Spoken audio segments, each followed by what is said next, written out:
मैं कम इन sir. Yes yes yes, बैठिए thank you sir. बैठिए। तो टेक्निकली आपका सेकेंड अटेम्प्ट है यस और नॉन टेक्निकली पहला यस है ना? थैंक बहुत बढ़िया भाई। मेंस कैसा हुआ था? सर। बढ़िया हुआ, मेंस बढ़िया हुआ। शानदार, जी सर। धूम मचा दिया। सर जो सेकंड पे हिंदी का जो व्याख्या, इसमें एक दो थोड़ा उस पर आशंकाएं है और तो लगभग सही है। कितने नंबर की उम्मीद कर रहे हो मेंस में? सर अब 800 के आसपास तो हो जाए तो सही 800? रहेगा। हाँ सर। हाँ, फिर तो कुछ बचा ही नहीं। मतलब बचा नहीं मतलब आईएएस बन गए इसका मतलब। जी फिर सर। तो कोई चैलेंज है ही नहीं अगर 800 नंबर मेंस में है तो। Thank you. 800 का मतलब है कि अगर आपके 160 आ गए तो आप आईएएस बन जाएंगे, है ना? जी सर। और आज का इंटरव्यू आपका 190 के लायक है, कम से कम। Okay thank you sir. और आप उन रेयर बच्चों में से हैं जिनके 200 प्लस मार्क्स, 205 आ सकते हैं बिना किसी डाउट के, आराम से आ सकते हैं। Thank you sir. बहुत शानदार, जबरदस्त। पहले भी आपको ऐसा फीडबैक मिला ही होगा। हाँ, मैंने एक दो कोचिंग्स में दिए हैं सर। हाँ, तो फीडबैक वही होगा आपका। एंट्री अच्छी है, ड्रेस बढ़िया है, बैठने का तरीका अच्छा है, इंट्रोडक्शन अच्छा है। मोहन को लेके हिंदी साहित्य से सवाल पूछे, वो आपने ठीक हैंडल के सारे के सारे।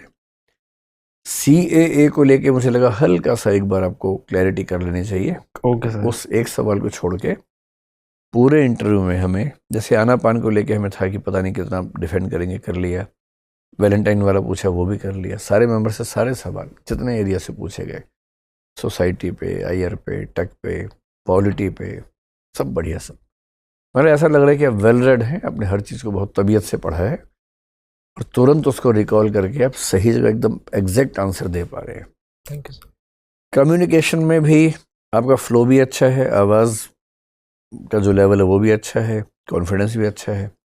केवल एक चीज़ मैं आपसे कहूँगा कि जिस मेंबर से बात कर रहे हैं सिर्फ उसको देखिए, बाकी मेंबर्स को देखने का प्रयास मत कीजिए। वो थोड़ा सा ना उससे नकलीपन आता है। ओके। मैं जानता हूँ कई इंस्टीट्यूट्स ने आपको यस कहा सर। होगा कि ऐसा यही करो, द्वंद्व चल रहा है सर ये। पूरे बोर्ड से बात करो। नहीं, हाँ। वो सब कहने की बातें हैं। Okay sir. प्रैक्टिकली ये बहुत मुश्किल होता है, जैसे हम अपने घरों में होते हैं, जब बात करते हैं उसी से बात करते हैं, जी सर। सबसे कहाँ बात करते हैं। तो बोर्ड इस बात से ज़्यादा कंफर्टेबल फील करता है कि आप उसको नहीं देख रहे। ओके। अभी आप मुझसे बात कर रहे हैं, मुझे देख रहे हैं, तो मैं भी कंफर्टेबल हूँ, सब लोग कंफर्टेबल हैं। जी सर। आप बीच में कहीं और देखेंगे तो मुझे भी अजीब सा लगेगा कि यार बात तो मैं कर रहा हूँ, देख कहीं और रहा है। ओके। और बाकी लोग जो सहज हैं उनकी सहजता भंग हो जाएगी, क्योंकि उनको देखा जा रहा है, ऑब्जर्व किया जा रहा है। तो ऑब्जेक्टिफिकेशन जिसको हिंदी साहित्य में हम पढ़ते हैं ना, कुछ कुछ वैसी फीलिंग आती है। जी सर। तो अच्छा करने के चक्कर में खराब कर बैठना, वो स्थिति बन जाती है। ओके। एक बस उस चीज़ को अवॉइड कर लीजिए। जी सर। CAA के मामले में सर ने जो कहा था, एक सिचुएशन देखे कि मान लो NRC हुआ, जो नॉन मुस्लिम्स हैं वो तो बच जाएंगे, जो मुस्लिम्स हैं उनको हम, मतलब जो नॉन मुस्लिम्स हैं तो वापस आ जाएंगे, मुस्लिम्स हैं वो नहीं आ पाएंगे। तो उस पर ऐसा लगा कि थोड़ा पढ़ने की ज़रूरत है, थोड़ा सा पढ़ लीजिए क्या ओके सर, एग्जिट बिल्कुल डिबेट से। सर। क्योंकि CAA में आने का ऑप्शन सबके तो है नहीं, 3 हाँ देशों से, हाँ। फिर जिनके पास डॉक्यूमेंट्स हों कि 5 साल पहले वो आए थे, परसिक्यूशन थोड़ा साबित हो। यस। तो ये लोग कह रहे हैं इतना आसान लिंक है नहीं इस चीज़ का, और प्रैक्टिकल प्रॉब्लम्स तो वैसे ही बहुत सारी हैं। NRC को अप्लाई करना अपने आप में नेक्स्ट टू इम्पॉसिबल है, अगर वैसा का वैसा अप्लाई करना चाहें जैसा हम सोच रहे हैं। तो वो एक प्रेशर बनाने वाली टेक्टिक ज़्यादा है, रियलिटी में उसको अप्लाई करना मुश्किल है। CAA को अप्लाई करना फिर भी काफ़ी आसान है, जो मेरे ख्याल जी सर। हो भी जाएगा, है ना? जी सर। आपके मन में कोई सवाल किसी तरह का? सर एक तो हिंदी को है थोड़ा मेरे को, क्या? अभी भी थोड़ा टेकल जैसे आपने क्वेश्चन पूछे कि क्या क्या नाम, वो वाला मैं अभी तक कर ठीक नहीं है, पाया हूँ। चिंता करने मतलब वाली सिलेबस बात को तो नहीं मैंने कंप्लीट किया है और आपके जो क्लासेस हैं बस बस बस काफ़ी, वो मैंने देख लिए हैं बस लगभग। काफ़ी। और आपने हिंदी में ठीक जवाब दिया, आपने ठीक से पढ़ा हुआ है हिंदी को भाई, ओके थैंक अच्छा यू पढ़ा सर। हुआ है। और सर एक मेरा IPS पहली चॉइस है, हाँ, तो फिर तो कोई बात ही नहीं रही। तो उस पे क्या क्या क्वेश्चंस आप प्रेडिक्ट कर सकते हैं, IPS कैसे कैसे क्यों कहाँ कहाँ बनना लिए? चाहते हो, IAS क्यों नहीं बनना चाहते हो? हम्म, फिर ये कि IPS के रैंक्स शुरू से नीचे तक ऊपर तक क्या क्या होते हैं, हम्म, कितने कितने साल में प्रमोशंस होती हैं, हम्म, पुलिस रिफॉर्म्स क्या हैं, हम्म, प्रकाश सिंह केस देख लेना।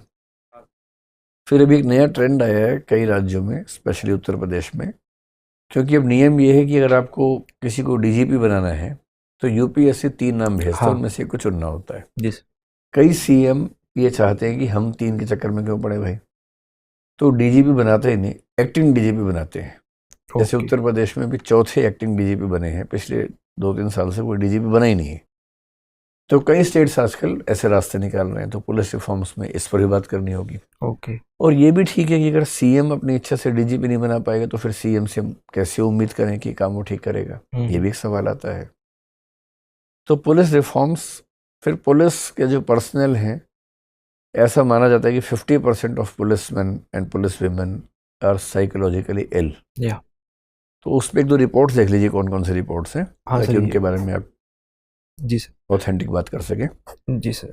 एक किताब हाँ हमने सर, पब्लिश की थी, दृष्टि से पब्लिश हुई थी, हौसलों का सफर उसका नाम है। हाँ, वो आईपीएस ऑफिसर्स की कहानी है। उसमें देश के सबसे शानदार 13 आईपीएस ऑफिसर्स की कहानियां हैं पूरी, उन्होंने क्या क्या किया जिंदगी में। Okay sir. मौका मिले, कब है इंटरव्यू आपको यूपीएससी में? सर 7 फरवरी को। आज है 2-5 दिन है ना, एक रेफरेंस के तौर पर देख लीजिए। Okay sir. कम से कम आपको पता हो कि आईपीएस क्या कर सकता है, ओके। किस आईपीएस लोगों ने कितने बड़े बड़े काम किए हैं। ओके।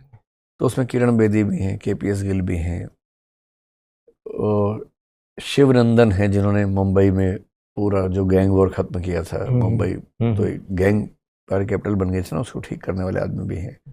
तो बहुत इंटरेस्टिंग कहानी है, एक नज़र उनको देख लीजिए। Okay sir. ये डोवाल साहब भी हैं, हाँ उनकी कहानी भी है, तो एक नज़र देख लीजिए। ठीक है। रोल मॉडल्स आपके ना बड़े क्लियर होने चाहिए कि मैं आईपीएस क्यों बनना चाहूँ, आप बता सके कि सर मैं वैसा आईपीएस बनना चाहता हूँ। सर मेरे रीजन लाइक मैं डिफेंस से रहा हूँ, तो वो थोड़ा एक लिंक बनता है, लिंक वो है। हाँ, लेकिन वो अकेला लिंक ना दिखे, ऐसा ओके। दिखे कि आप कुछ और भी योजनाएं हैं। ओके। 1-2 ऐसे आईपीएस जिन्होंने सोशल फील्ड में भी अच्छा काम किया हो, ओ- मतलब पुलिस से बाहर निकल के।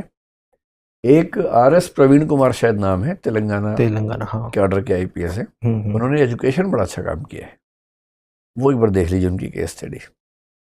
शायद वही आईपीएस हैं जिन्होंने एक सरकारी स्कूल के बच्चे को माउंट एवरेस्ट तक भेज दिया था।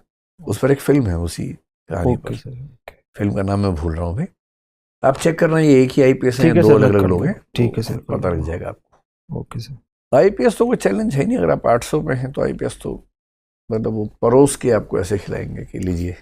सर अब पेपर तो अब सही हुए हैं, क्वेश्चन कोई छूटा नहीं है और लगभग क्वालिटी भी अच्छी थी, बट आईपीएस चैलेंज है ही नहीं भाई, आईपीएस तो आपको होम कार्डर के साथ मिलना चाहिए, कोई मतलब ही नहीं उसमें तो। सर एक्चुअली मैंने होम कैडर भी नहीं नहीं लिया भरा? है। नहीं कौन सा लिया नंबर उन पे? सर मैंने 0 कर दिया, और राजस्थान को और एग्बर्ट पहले पे है। एग्मट है ना, तो एग्मट में सीट्स आमतौर पे होती हैं, हाँ। तो चांसेस है कि मिल जाना चाहिए। तो इसका सर डिफेंड कैसे करें कि आपने राजस्थान को क्यों नहीं सिंपल लिया? कि सर राजस्थान में मेरी फैमिली सर्कल इतना बड़ा है कि वहाँ मैं हमेशा इस दबाव में रहूँगा, मतलब परिवार परिचित।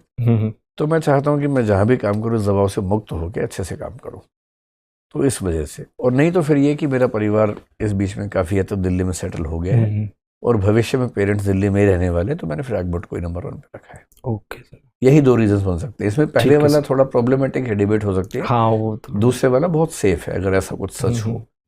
अगर आपके पेरेंट्स या फैमिली के लोग दिल्ली, नोएडा, गुड़गांव में शिफ्ट हो ही रहे हो, तो Delhi is better, okay sir. इसलिए भी रख सकते हैं। ठीक है। और सर इसमें डाइवर्सिटी का बोल सकते हैं? डाइवर्सिटी है, वो फायदा है। हाँ।